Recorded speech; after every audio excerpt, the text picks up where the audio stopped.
ఏపీలో గత వైసీపీ ప్రభుత్వంలో అత్యంత వివాదాస్పదమైన అంశాల్లో అమరావతి R5 జోన్ కూడా ఒకటి. విజయవాడ, గుంటూరులోని పేదలకు స్థానికంగా ఇళ్ల స్థలాలు ఇచ్చే వీలున్న అమరావతిని టార్గెట్ చేసిన జగన్ రాజధానిలో పేదలు ఉండకూడదా అని ప్రశ్నిస్తూ R5 జోన్ ఏర్పాటు చేశారు. అయితే దీనిపై కొందరు కోర్టుల్ని ఆశ్రయించడంతో ఇక్కడ ఇళ్ల పట్టాలు తీసుకున్న వారికి ఇప్పటికీ ఇళ్ల స్థలాలు రాలేదు. ఇప్పుడు కూటమి సర్కార్ దీన్ని రద్దు చేసేందుకు సిద్ధమవుతోంది.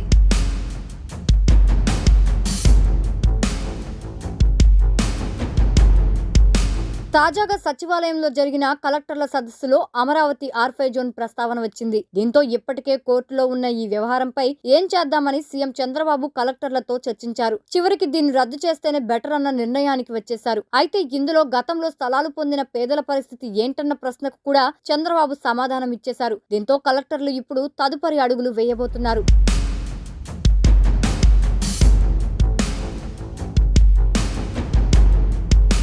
అమరావతి R5 జోన్ లో గతంలో స్థలాలు పొందిన విజయవాడ, గుంటూరులోని పేదలకు అక్కడ స్థలాలు రద్దు చేసి తిరిగి వారి జిల్లాల్లోనే స్థలాలు ఇవ్వాలని సీఎం చంద్రబాబు అధికారులకు ఆదేశాలు ఇచ్చారు. అయితే ఇదంత సులువు కాదు. ఎందుకంటే ప్రస్తుత పరిస్థితుల్లో అమరావతితో పాటు విజయవాడ, గుంటూరులోను ప్రభుత్వానికి స్థలాలు దొరికే పరిస్థితి లేదు. దీంతో భూసేకరణ చేపట్టి అయినా పేదలకు విజయవాడ, గుంటూరులలోనే స్థలాలు ఇవ్వాలని చంద్రబాబు ఆదేశించారు.